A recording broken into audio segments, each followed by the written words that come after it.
আমাৰ মাজত উপস্থিত অসম চৰকাৰৰ সন্মানীয় মন্ত্ৰী আৰু বিধায়কসকল আৰু সুধীবৃন্দ, আজি আমি এটা পবিত্ৰ আৰু মহান কাৰ্যৰ বাবে সমবেত হৈছোঁ। বিমল বৰা ডাঙৰীয়াই ইতিমধ্যে এই বিষয়ে উল্লেখ কৰিছে। মাননীয় প্ৰধানমন্ত্ৰী নৰেন্দ্ৰ মোদী ডাঙৰীয়াই ভাৰতৰ স্বাধীনতাৰ ৭৫ বছৰৰ বিভিন্ন গ্ৰহণ কৰা কাৰ্যসূচীৰ অংশ হিচাপে মোৰ দেশ মোৰ মাটি অমৃত কলহ যাত্ৰা কাৰ্যসূচী হাতত লৈছিল। নৰেন্দ্ৰ মোদী ডাঙৰীয়াৰ প্ৰেৰণাত ২০২৩ বৰ্ষৰ ২০ ছেপ্টেম্বৰৰ পৰা আমাৰ ৰাজ্যতো অমৃত কলহ যাত্ৰা ৰূপায়ণ কৰা হৈছিল। ২০২৩ বৰ্ষৰ গান্ধী জয়ন্তীৰ পবিত্ৰ দিনটোত ২০ ছেপ্টেম্বৰৰ পৰা ১ অক্টোবৰলৈ প্ৰতিখন গাঁও আৰু পৌৰ এলেকাৰ প্ৰতিটো ৱাৰ্ডৰ প্ৰতি ঘৰৰ পৰা সংগ্ৰহ কৰা মাটি অথবা চাউল অমৃত কলহত সংগ্ৰহ কৰি গাঁও পঞ্চায়ত আৰু পৌৰ নিকাৰ কাৰ্যালয়ত একত্ৰিত কৰা হৈছিল। সেই বছৰৰে ২৫ অক্টোবৰৰ দিনা খণ্ড উন্নয়ন বিষয়াৰ কাৰ্যালয়ত সংগৃহীত কলহসমূহৰ মাটি পুনৰ সংমিশ্ৰণ কৰি দুটা পিতলৰ কলহত শ্ৰীমন্ত শংকৰদেৱ কলাক্ষেত্ৰলৈ প্ৰেৰণ কৰা হৈছিল। ৰাজ্যৰ ২৭০টা উন্নয়ন খণ্ড আৰু পৌৰ নিগম নিকায়ৰ পৰা প্ৰেৰিত অমৃত কলহসমূহৰ পৰা দুটাকৈ মুঠ ৫৪০টা কলহ শ্ৰীমন্ত শংকৰদেৱ কলাক্ষেত্ৰত সংগ্ৰহ কৰা হৈছিল। ইয়াৰ এটাকৈ কলহ মুঠ ২৭০টা কলহ ২৭ অক্টোবৰ তাৰিখে ৰাজধানী এক্সপ্ৰেছ যোগে নতুন দিল্লীত শ্বহীদ স্মাৰকৰ সমীপত নিৰ্মাণ হ'বলগীয়া অমৃত বাটিকাৰ নিৰ্মাণাৰ্থে প্ৰেৰণ কৰা হৈছিল। বাকী থকা ২৭০টা কলহ আমি শ্ৰীমন্ত শংকৰদেৱ কলাক্ষেত্ৰত সংৰক্ষণ কৰি থৈছিলোঁ।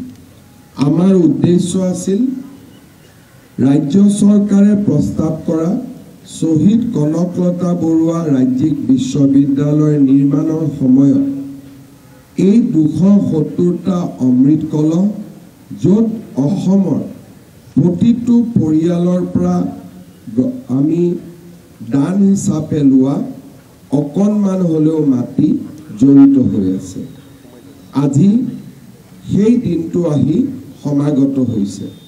অহা ৮ নৱেম্বৰ তাৰিখে গহপুৰত মাননীয় বিত্তমন্ত্ৰী শ্ৰীমতী নিৰ্মলা সীতাৰমণ ডাঙৰীয়ানীয়ে শ্বহীদ কনকলতা বৰুৱা ৰাজ্যিক বিশ্ববিদ্যালয়ৰ শিলান্যাস কৰিব।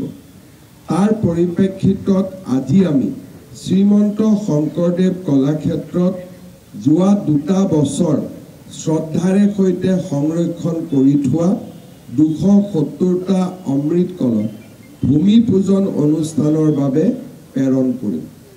মই অসমবাসী ৰাইজক জনাবলৈ পাই অত্যন্ত আনন্দিত যে ভোলাগুৰি চাহ বাগিচাৰ ৭৭১ বিঘা মাটি কনকলতা বৰুৱা ৰাজ্যিক বিশ্ববিদ্যালয় নিৰ্মাণৰ বাবে আবণ্টন কৰা হৈছে। প্ৰায় ৫০০ কোটি টকা এই বিশ্ববিদ্যালয়খন নিৰ্মাণৰ বাবে ৰাজ্য চৰকাৰে অনুমোদন কৰিছে আৰু ইতিমধ্যে লোক নিৰ্মাণ বিভাগে নিবিদাৰ প্ৰক্ৰিয়া সমাপ্তি কৰি এই বিশ্ববিদ্যালয়খনৰ নিৰ্মাণ কাৰ্য আৰম্ভ কৰিবলৈ প্ৰস্তুত হৈছে। গুৱাহাটী ডিব্ৰুগড় বিশ্ববিদ্যালয়ৰ পিছত অসমত ই এখন অতিকে এক প্ৰকাৰ ক'ব গ'লে সকলো ফালৰ পৰা সম্পূৰ্ণভাৱে সজ্জিত এখন নতুন বিশ্ববিদ্যালয় অসমৰ ৰাইজে লাভ কৰিব।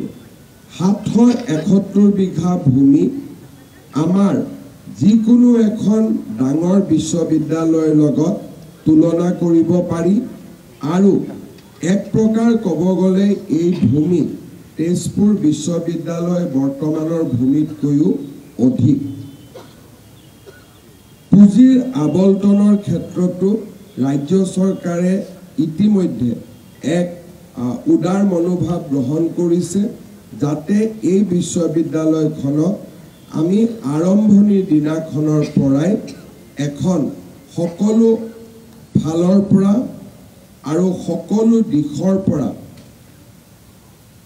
আমি এক প্ৰকাৰ ক'ব গ'লে সুৰক্ষিত কৰি ইয়াক এখন আধুনিক বিশ্ববিদ্যালয়লৈ ৰূপান্তৰ কৰিব পাৰোঁ।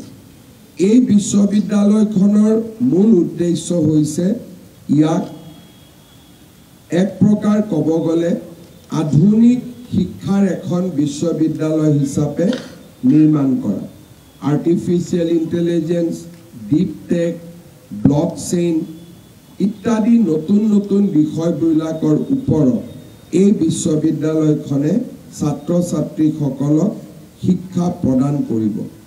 এই বিশ্ববিদ্যালয়খনক ইতিমধ্যে আন্তঃৰাষ্ট্ৰীয় বিশ্ববিদ্যালয় এখনৰ সৈতে শৈক্ষিকভাৱে সংযোজিত কৰাৰ প্ৰক্ৰিয়াও আৰম্ভ হৈছে। এই বিশ্ববিদ্যালয়খনক ভাৰতৰ প্ৰথম technology based vocational education and training university বুলিও আমি আগবঢ়াই লৈ যাব বিচাৰিছোঁ।